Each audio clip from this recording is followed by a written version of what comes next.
Shamantakas Infraswari, Shamantakas Aurum. Premium 2, 3 and 4 BHK luxurious apartments near Pragati Nagar, Kaman, Bajpalli, Hyderabad. Welcome to RTV. నేను మీ గయాజ్ని.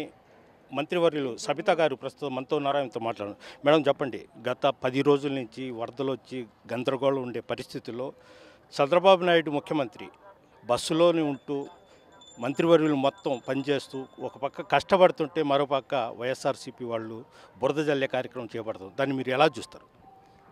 Sir, మేము వాళ్ళ కోసం కాదండి, ఏదైతే చంద్రబాబు నాయుడు గారు అవుతానే ఈ రాష్ట్రానికి దిశ ఉంటుందని సంపూర్ణమైన మెజార్టీ ప్రజలు మాకు చంద్రబాబు నాయుడు గారికి ఎన్డీఏ ప్రభుత్వానికి ఇచ్చారు.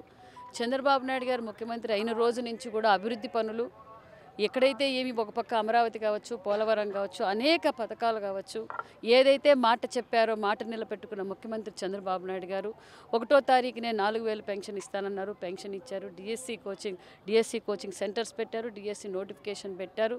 భూచట్టాన్ని రద్దు చేశారు. జగన్ భూచట్టాన్ని రద్దు చేశారు. ఒక పక్క స్కిల్ సక్సెస్ కూడా మొదలయ్యింది. అభివృద్ధి ధ్యేయంగా మేము వెళ్తున్నాం. ఈ విపత్తు రావటం నిజంగా చాలా దురదృష్టకరమనే చెప్పాలి. చాలా చోట్ల చాలా డ్యామేజ్ అయింది. ఆ విపత్తును మేము ప్రజల్లోకి వెళ్తుంటే ప్రజలే చెప్తున్నారు, ఒక చంద్రబాబు నాయుడు గారు అయితేనే ఈ విపత్తును తట్టుకున్నారు, ఆయన అయితేనే ఈరోజు మా ప్రాణాలు కాపాడారు, ఈరోజు మేము ఉన్నాము అంటే అది కేవలం చంద్రబాబు నాయుడు గారు విజనరీ.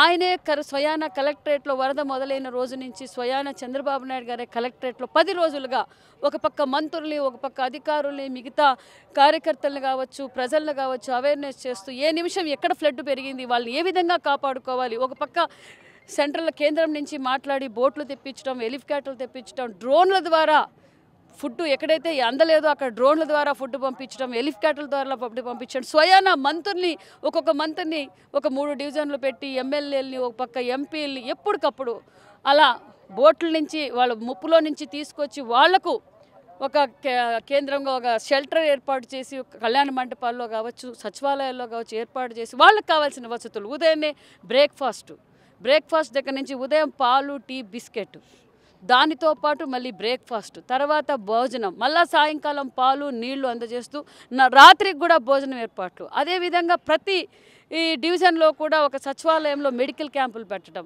ఎక్కడైతే వరద తగ్గిందో ఆ ప్రాంతాల్లోకి వెళ్ళడం, ఆ ప్రాంతాల్లో ఆల్రెడీ శానిటేషన్, ఒక పక్క ఫైర్ డిపార్ట్మెంట్ వాళ్ళని తీసుకొచ్చి వాళ్ళ ఇండ్లు క్లీన్ చేయించటం, అదేవిధంగా డ్రోన్ ద్వారా కూడా ఒక మందులు శానిటేషన్ చేయించటం, ఇలా ప్రతి నిమిషము ఒక కార్పొరేటర్ అంటే ముఖ్యమంత్రి స్థాయి నుంచి కార్పొరేటర్ ఏం చేయాలా, కార్పొరేటర్ స్థాయి వరకు కూడా స్వయాన చంద్రబాబు నాయుడు గారు 5 అడుగులు 6 అడుగులు నీళ్ళలో వెళ్ళి ప్రజల కష్టాలు అంటే చంద్రబాబు నాయుడు గారు ఉన్నారు, మీరు ధైర్యంగా ఉండండి అని ప్రజలకు నమ్మకం కుదిరిస్తూ ప్రజల అవసరాలు తెలుసుకొని ఎప్పటికప్పుడు ప్రజల్ని కాపాడుకున్న ముఖ్యమంత్రి చంద్రబాబు నాయుడు. కానీ కొన్ని దుష్టశక్తులు మాట్లాడుతున్నాయి, వాళ్ళ గురించి మాట్లాడమే వేస్ట్ అనేది మా ఆలోచన. ఎందుకంటే ఇప్పుడు రాజకీయాలు మాట్లాడాల్సిన అవసరం కాదు, అయినా కూడా వాళ్ళు ఇంకా ఎన్డీఏ ప్రభుత్వంపై బురద జల్లుతున్నారంటే మేము కూడా మాట్లాడాలి. ఈరోజు ఈ విపత్తు కారణం ఎవరనే విషయాన్ని కూడా ప్రజలందరికీ తెలుసు. ప్రజలే చెప్తున్నారు, అయ్యో ఈ సమయంలో చంద్రబాబు నాయుడు గారు ఉన్నారు కాబట్టి సరిపోయింది, ఈ జగనే ఉంటే లాస్ట్ టైం కరోనాలో ఏం చేశాడు, వరదలు వచ్చినప్పుడు ఏం చేశాడు, ఒక పక్క సొంత జిల్లాలో అన్నమయ్య డ్యాం కొట్టుకుపోయినప్పుడు ఏం చేశాడు, ఈ విపత్తుకు ముఖ్య కారణం ఎవరంటే ఆ రంగుల రెడ్డి అనే విషయం ప్రజలందరూ చెప్తున్నారు. ఎందుకంటే ఈరోజు బుడివేరు కాలు వరద రావడానికి ముఖ్య కారణం ఏమిటో ప్రజలందరికీ తెలుసు. ఒక పక్క 70% అయిపోయిన పోలవరం కావచ్చు, వెలగొండ కావచ్చు, పట్టుసీమ కావచ్చు, ఒక పక్క హంద్రీనివా కావచ్చు, మంచినీటి ప్రాజెక్టులు కావచ్చు, ఆయన 5 ఏళ్ళు పక్కకు పెట్టడంతో పాటు వాళ్ళ నాయకులు ఇసుక మాఫియా, మట్టి మాఫియా చేయడం వల్లే ఈ వరద వచ్చిందన్న విషయం ప్రజలందరికీ తెలుసు. మేము రాజకీయాలు మాట్లాడదలుచుకోలేదు. ప్రజలు సంపూర్ణమైన నమ్మకంతో ఉన్నారు. ఇక్కడ ముఖ్యమంత్రి చంద్రబాబు నాయుడు గారు ఉన్నారు కాబట్టి మేము ఈరోజు సేఫ్గా ఉన్నామనే విషయాన్ని కూడా ప్రజలకు అర్థమైంది. అదేవిధంగా మళ్ళీ 17వ తారీఖు మళ్ళీ కూడా ప్రజలు ఏ విధంగా ఇంట్లో ఏవైతే వస్తువులు చెడిపోయాయో ఆ వస్తువుల మీద కూడా చంద్రబాబు నాయుడు గారు స్వయాన ఒక పక్క టీవీ రిపేరు ఏ విధంగా చేయించాలి, వాషింగ్ మిషన్ ఏ విధంగా చేయించాలి, ఇంట్లో వస్తువులు మనం ఏ విధంగా మనం అందించాలన్న విషయాన్ని కూడా చంద్రబాబు నాయుడు గారు సుదీర్ఘంగా చర్చిస్తున్న అధికారులతో. అదేవిధంగా 17వ తారీఖు కూడా మేము అందరికీ అందజేయబోతున్నామన్న విషయాన్ని కూడా మీకు తెలియజేస్తాం.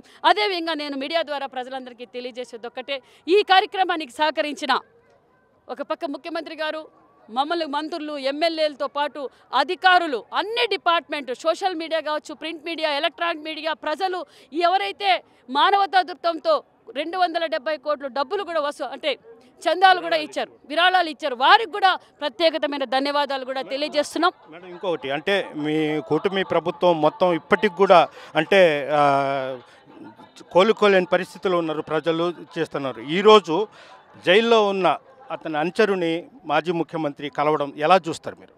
సార్ వాళ్ళకు నైతిక విలువలు లేవండి. ఈరోజు 4 బోట్లు అక్కడ వచ్చి ఉన్నాయంటే కారణం ఏంటి? ప్రజల్ని ఏం చేయాలనుకుంటున్నాడు ఆయన అన్న విషయం ప్రజలకు అటు నైతిక విలువలు లేవు. ఆయన ఇంక వద్దండి, రాజకీయాలు మాట్లాడమే వేస్ట్. ప్రజలకు తెలుసు మేము ఏం చేస్తున్నాం, ఎన్డీఏ కూటమి ఏం చేస్తుంది, ముఖ్యమంత్రి గారు ఏం చేస్తున్నారు, మంత్రులు ఏ విధంగా పనిచేశారు, అధికారులతో ఎలా పనిచేయించామనేది ప్రజలు స్వయానా చూశారు. రాష్ట్రం ఈ కష్టకాలాల్లో ఉన్న ప్రజలు బాగుండాలనేదే అజెండాగా ముఖ్యమంత్రి గారు మాకు ఆదేశించారు. మాకు టీడీఎల్పీ మీటింగ్లో కూడా చెప్పింది ఒకటే, మీరు ప్రజలు సంపూర్ణమైన మెజార్టీ ఇచ్చారు, ప్రజలు మనకు కక్ష సాధింపు చర్యలు వద్దు, మీరు ప్రజల్లోకి వెళ్ళండి, ప్రజలకు ఏం అవసరమో తెలుసుకొని నాకు తెలియజేయండి. మీరు నమ్ముతారో లేదో, రాత్రి 12 గంటలప్పుడు ఈ డివిజన్లో ఇలా ఉంది సార్ అని మెసేజ్ పెడితే వెంటనే రిప్లై ఇచ్చిన ఘనత ఒక ముఖ్యమంత్రి చంద్రబాబు నాయుడు గారికి దక్కుతుందన్న విషయాన్ని కూడా మీకు తెలియజేస్తున్నాం. ఈ వైసీపీ పార్టీ, ఈ వైసీపీ బ్యాచ్ల గురించి మాట్లాడాల్సిన అవసరం లేదు. ప్రజలకు అర్థమైపోయింది. ఏమంటే ఒక ప్రకాశం బ్యారేజ్లో 4 బోట్లు వచ్చి కొట్టుకున్నప్పుడు కూడా ఏ విధంగా అయితే చంద్రబాబు నాయుడు గారు ఏ విధంగా పనులు జరుగుతున్నాయో, ఒక పక్క మా ఇరిగేషన్ మంత్రి నారా లోకేష్ బాబు గారు స్వయానా ఎక్కి బుడమేరు ఏ విధంగా గట్టులు వేశారన్న విషయం ప్రజలందరూ చూశారండి. ఇంకా ఆ వైసీపీ నాయకుల గురించి, ఆ వైసీపీ పార్టీ గురించి మాట్లాడితే అసలు ఒకటి మేడం, ప్రకాశం బ్యారేజ్ని ధ్వంసం చేయడానికి కుట్ర పన్నింది ఎంతవరకు కరెక్ట్ అంటారు? సార్ మాకన్నా ఎక్కువగా మీకే తెలుసు మీడియా వాళ్లకు. మరి ఆ బోట్లు ఎవరివి, ఆ బోట్లు ఎవరివి రాని బోట్లు, ఆ బోట్లే అక్కడికి ఎందుకు వచ్చాయన్న విషయాన్ని ఇంకా మేము ఎందుకు సార్ రాజకీయం మాట్లాడడం? ప్రజలకు అర్థమైపోయింది. ఏమంటే అలర్ట్ అయిపోవడం, ఏ విధంగా అయితే వరద నుంచి ఎక్కడి నుంచి డైవర్ట్ చేయాలో, ఒక పక్క బుడమేరు నుంచి ఏ విధంగా అయితే రేయింపగలు డే అండ్ నైట్ మా ఇరిగేషన్ డిపార్ట్మెంట్ కావచ్చు, మంత్రులు రామానాయుడు గారు, నారా లోకేష్ గారు, అక్కడున్న స్థానిక ఎమ్మెల్యేలు అందరూ ఉండి ఈరోజు ఆ గట్లు ఏ విధంగా పూడ్చారు, మళ్ళీ దాన్ని హైట్ పెంచాలని కూడా హైట్ కూడా పెంచారు, ఇంకా హైట్ పెంచాలి. నిన్న చంద్రబాబు నాయుడు గారు కూడా ఈ వరద ఇంకెప్పుడు రాకూడదు, ఇలాంటి విభక్తి రాకూడదు అన్న విషయాన్ని ఏ విధంగా మనం దాన్ని పరిశీలించుకోవాలి, ఏ విధంగా జాగ్రత్త తీసుకోవాలన్న విషయాన్ని కూడా దిశ నిన్న ముఖ్యమంత్రి గారు మాకు ఆదేశించారు. Okay, thank you madam. ఇది పరిస్థితి. కష్టాల్లో ఉన్న ప్రజల కోసం మేము పనిచేస్తున్నాం, కానీ అనవసరంగా విమర్శించే వాళ్ళు జగన్మోహన్ రెడ్డి గురించి మేము ఏమాత్రం అసలు పట్టించుకోమని కూడా సబిత గారు చెప్తున్నారు. వీడియో ప్రదీప్తగా RTV విజయవాడ నుంచి. మరిన్ని వీడియోస్ కోసం ఛానల్ సబ్స్క్రైబ్ చేయండి, లేటెస్ట్ అప్డేట్స్ కోసం వాట్సాప్ ఛానల్ ఫాలో చేయండి, అండ్ లింక్ డిస్క్రిప్షన్లో ఉంది.